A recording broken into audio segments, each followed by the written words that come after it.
नमस्कार, मैं खुशी सिंह। आप देख रहे हैं न्यूज आज भारत। आज की बुलेटिन की शुरुआत करते हैं। खबर गाजियाबाद से है, जहां मंगलवार को वीआईपी इलाके में हुई डकैती का पुलिस ने खुलासा कर दिया है।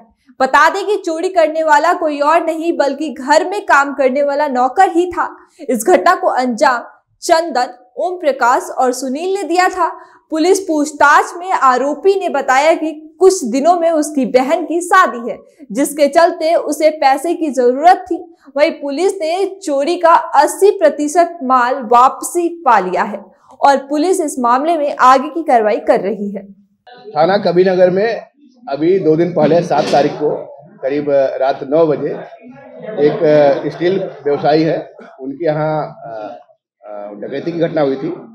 और जो डकैती की घटना को अंजाम दिया था उसमें उनका खुद का नौकर चंदन शामिल था, जो 2 साल से उनके यहाँ नौकर नियुक्त हुआ था। इसमें उसके 2 साथी और पकड़े गए हैं। पूरी घटना को कुल 4 लोगों ने अंजाम दिया था, जिसमें से 3 की गिरफ्तारी अभी कबीरनगर पुलिस ने किया है यहाँ पे। और उनके पास से जो भी इसमें माल गया था उनका 100% बरामद किया गया है। एक अभी तक गिरफ्तार नहीं किया गया, जिसकी गिरफ्तारी का प्रयास चल रहा है। उसके हिस्से का माल उसी के पास है। उसकी गिरफ्तारी के बाद वो भी माल बरामद होगा। देखेंगे तो घटना में जो चंदन था, उस दिन जो व्यवसायी थे उनके बेटे बाहर कहीं थे, घर में केवल बुजुर्ग दंपति थे। इसने अपने दोस्तों को बुलाकर पूरी घटना को अंजाम दिया है और जो भी उनके पास कैश और उस समय ज्वेलरी थी सब वहां से डकैती की घटना में ले गया। खबर सहारनपुर से है, जहां नगर निगम ने बोर्ड की बैठक का आयोजन किया है। बता दें कि नगर निगम ने बीते वर्ष 2024-25 का बजट, जिसका राशि 758.16 करोड़ रुपए बताई जा रही है, उस बजट को इस बैठक में हरी झंडी दिखा दी गई है। महापौर डॉक्टर अजय सिंह के अनुसार ये बजट शहर के बुनियादी ढांचे के विकास, स्वास्थ्य सुविधाएं और जल पूर्ति व्यवस्थाओं को बेहतर बनाने के लिए दिया गया है। आज बोर्ड की एक विशेष बैठक थी। ये बैठक जो पुनरीक्षित बजट है 2024-2025 उसके लिए रखी गई थी और आज 758 करोड़ रुपए का पुनरीक्षित बजट बोर्ड ने ध्वनि मत से एक बड़े अच्छे ही संवाद के द्वारा लगभग 3 घंटे संवाद चला, जिसमें सभी पार्षदों की एक ही चिंता दिखाई दी कि बोर्ड को स्वावलंबी बनना है, बोर्ड को अपने आय के सृजन करने हैं खुद, और आय के सृजन करते हुए जो व्यय है उसके ऊपर भी लगाम लगानी है। जो उचित मद है वहाँ पर ही खर्चे करने हैं। एक एक पैसा जो बोर्ड के फंड का है वह लोगों के काम में आए और लोगों के उससे भला हो, लोगों को लाभ मिले, ऐसा एक मन से पार्षदों ने चर्चा की। इसी को लेकर आज ध्वनि मत से सभी पार्षदों ने, चाहे पक्ष के थे चाहे विपक्ष के थे, उन्होंने इस बजट को पास किया। देखिए, जो मूलभूत कार्य होते हैं नगर निगमों के, वह रख रखाव है, सड़कों का रख रखाव है, नालियों का निर्माण है, जल का निस्तारण है, जल का संचय है, पथ प्रकाश है, पार्कों की, गौ अंत्येष्टि स्थलों की बनाना और उनको सुदृढ़ीकरण करने का कार्य होता है। इसके अलावा साफ सफाई, जो एक रीढ़ की हड्डी होती है नगर निगम की, उनको लेके बजट होते हैं। इन सब कार्यों में खर्च में बजट आएगा। देखिए, एक मैनिपुलेशन किया हुआ बजट था। ये बजट निराशाजनक है। ये अधिकारियों को लाभान्वित करने वाला बजट है। हमने इसका विरोध किया है बजट का, लेकिन एक दिन पहले महापौर के द्वारा एक होटल में मीटिंग कर अपने पार्षद, जो कि पूर्ण रूप से खिलाफ थे, सत्ता के लोग ही सत्ता की नीतियों के खिलाफ थे, उन्हें पहले एक दिन पहले सबको समझा बुझाकर आज उनसे बजट पास करवाने के लिए मोहर लगवाई गई। ये बजट अधिकारियों को लाभान्वित करने के लिए है। ऐसे बजट में जिसमें 3,15,000 रुपए की आज तक आय हुई है जनमंच से, और उस पर खर्च 30 लाख रुपए का पुनरीक्षित बजट में डीजल का खर्चा डलवा दिया गया है। ये सब मैनिपुलेशन हो रही है। बहुत बड़ा घपला हो रहा है इस नगर निगम में, और अधिकारी और यहाँ के जो इस वक्त कुर्सी पे बैठे लोग हैं ये लाभान्वित हो रहे हैं। हमने विरोध किया। बजट के मीटिंग के अलावा किसी को कुछ बोलने नहीं दिया गया। बजट में ही दुनिया भर की खामियां थी, लेकिन इनके द्वारा बजट को पास करवा दिया गया। सत्ता पक्ष के लोग भी बजट नहीं पास करना चाहते थे, लेकिन ये सब महापौर जी के द्वारा एक सुयोजित तरीके से बजट को पास करवा दिया गया। हम इसका पूर्ण रूप से बहिष्कार करते हैं। खबर सहारनपुर से है, जहां 2 जनवरी को घर में घुसकर प्रॉपर्टी डीलर की हत्या करने वाले आरोपी को पुलिस ने गिरफ्तार कर लिया है। बता दें कि अज्ञात बदमाशों ने घर में घुसकर प्रॉपर्टी डीलर सुरेश को गोली मारकर मौत के घाट उतार दिया था। वहीं पुलिस ने इस मामले में एक अभियुक्त को गिरफ्तार कर आगे की कार्रवाई कर रही है। 2 जनवरी 2025 को रात्रि में थाना गागालेडी को सूचना प्राप्त हुई कि कस्बा गागालेडी में एक मकान में घुसकर कुछ अज्ञात व्यक्तियों द्वारा एक व्यक्ति की हत्या कर दिया गोली मारकर और वहां से फरार हो गए। इस सूचना पर परिजनों की तहरीर पर थाना गागालेडी पर हत्या का मुकदमा पंजीकृत किया गया और इसमें 3 टीम्स का गठन किया गया। आज 10 जनवरी को घटना में जो एक वांछित अभियुक्त है, मुखबिर की सूचना पर उसे अरेस्ट किया गया है, जिसका नाम विकास उर्फ विक्की है। ये राजौंद ग्राम का रहने वाला है, जनपद कैथल का। इससे जब डिटेल में पूछताछ की गई तो उसने बताया कि ये जो घटना अभियुक्तों का जो मेन जो सरगना है, जिसने ये पूरी प्लान बनाया, योजना बनाई, उसका नाम प्रमोद उर्फ रामकरण था। इसका जो है मृतक सुरेश राणा के साथ कई समय से प्रॉपर्टी का डिस्प्यूट चल रहा था, जिसपे 40-50 लाख रुपए का लेन देन का इन पे डिस्प्यूट चल रहा था और पूर्व में कई बार मुकदमेबाजी भी हो गई थी। इसमें जो अभियुक्त है और जो मेन षड्यंत्रकारी है, दोनों ही ग्राम राजौंद के हैं और इनका जो तीसरा साथी है उसका नाम सोमवीर उर्फ मोनू है, ये भी इस घटना में शामिल था। इस घटना में टोटल 5 लोग शामिल थे, जिसमें कि जो मुख्य षड्यंत्रकारी है वह घटना से 3 दिन पहले ही एलिबाई बनाने के लिए अपनी देश छोड़कर मलेशिया चला गया था तथा इसमें 4 लोग टोटल घटना करने आए थे, जिसमें से कि जो मुख्य आरोपी है उसने पंजाब से 2 व्यक्ति बुलाए थे जो पैसे देकर जिससे ये काम उन्होंने करवाया।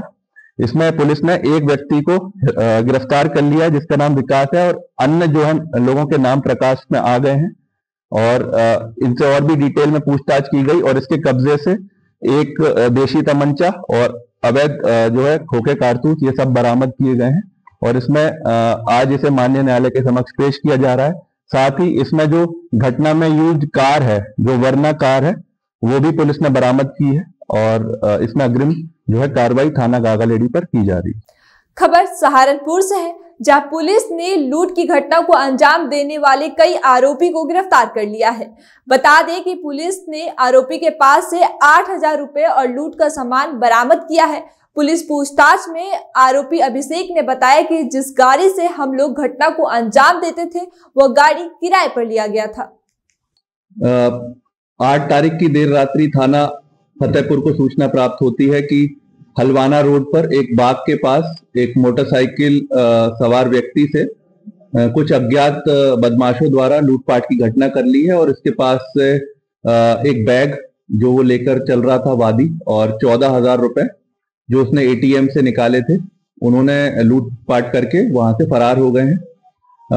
इसमें वादी ने तहरीर थाना फतेहपुर पर दी, जिसमें कि उसने गाड़ी नंबर जिससे लूटपाट ये लोग करने आए थे उसका गाड़ी नंबर उसने देख लिया था और नामजद उसने गाड़ी नंबर के साथ ये तहरीर दी थी और इस पे मुकदमा थाना फतेहपुर पर पंजीकृत किया गया था और इसमें 2 टीम्स का गठन कर लिया गया था। कैमरेज देखे गए थे एवं जो गाड़ी जो ओनर है उसके थ्रू वर्तमान में ये गाड़ी कौन चला रहा था वहां तक पहुंचे और फिर हम लोगों ने जो थाना फतेहपुर की टीम ने 6 अभियुक्त जो इस घटना में शामिल थे सभी को अरेस्ट कर लिया है और इसमें जो अभिषेक है ये थाना फतेहपुर का रहने वाला है। ये एक गाड़ी एक व्यक्ति से मांगकर 1,300 रुपए पर डे के हिसाब से किराए पर लेकर आया था।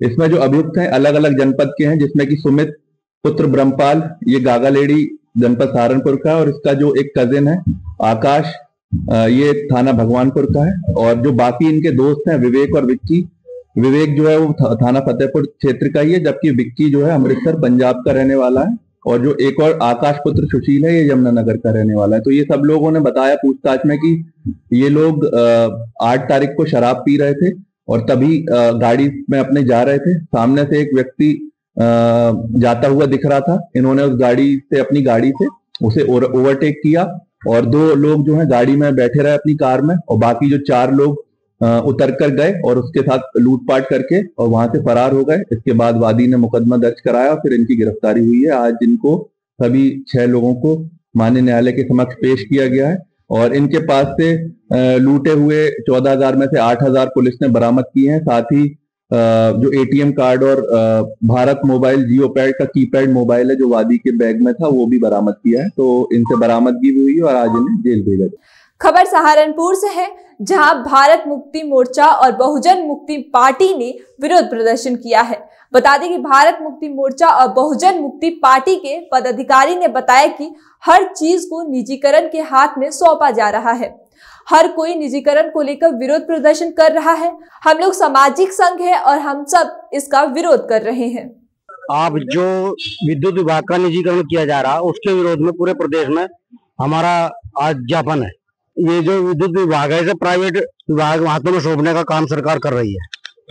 इसे रोकने के लिए हमारा पूरे प्रदेश में आज ज्ञापन है। तो हम आने वाली 17 तारीख को प्रत्येक जिले पर धरना प्रदर्शन करेंगे। बिजली के निजीकरण, बिजली क्या, अगर हमारी तरफ से कोई विभाग बचाएगा तो सब बचाएंगे। देश हमारा है, हम इस देश के मालिक हैं, हम हुक्मरान है इस देश के। निजीकरण से जनता पे भार पड़ेगा। जो लोग आज क्या ना 1 लाख रुपए की तनख्वाह ले रहे हो 10-10 हजार रुपए में, तो क्या ना उसके साहूकार के नौकर बन जाएंगे वो लोग। हाँ, और जब भी बिजली का बिल 700 रुपए आता है वो फिर 1700 रुपए आवेगा या 7000 रुपए आवेगा। मांग सर हमारी यही है, जितने भी मतलब जो है सरकारी संस्थाएं हैं, सरकारी विभाग हैं, उनको जो है सरकार के द्वारा जो प्राइवेट किया जा रहा है उसको लेकर जो है हमारा जो है पीसफुल तरीके से, शांतिपूर्ण तरीके से हमारा जो है धरना प्रदर्शन है। देखिए सर, किसी भी देश की जो जनसंख्या होती है और उसमें भी जो युवा वर्ग है, जो युवा पीढ़ी है, जो शिक्षित वर्ग है, देखो वो किसी भी देश की रीढ़ होता है।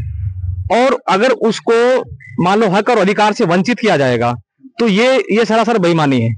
अब मान लो जैसे कि प्राइवेटाइजेशन कर रहे हैं, मतलब सरकार कह रही है कि प्राइवेट करने से मतलब सभी लोगों का फायदा होगा, लेकिन मेरा भी ये मानना है और संगठन के लोगों का और संगठन के मतलब जो हमारे देश के जो ज्यादातर लोग हैं उनका यही मानना है कि प्राइवेट सेक्टर में तुम इसको लेकर जा रहे हो तो इससे चंद ही लोग मतलब जो है पोषित होंगे और चंद लोगों को इसका फायदा होगा।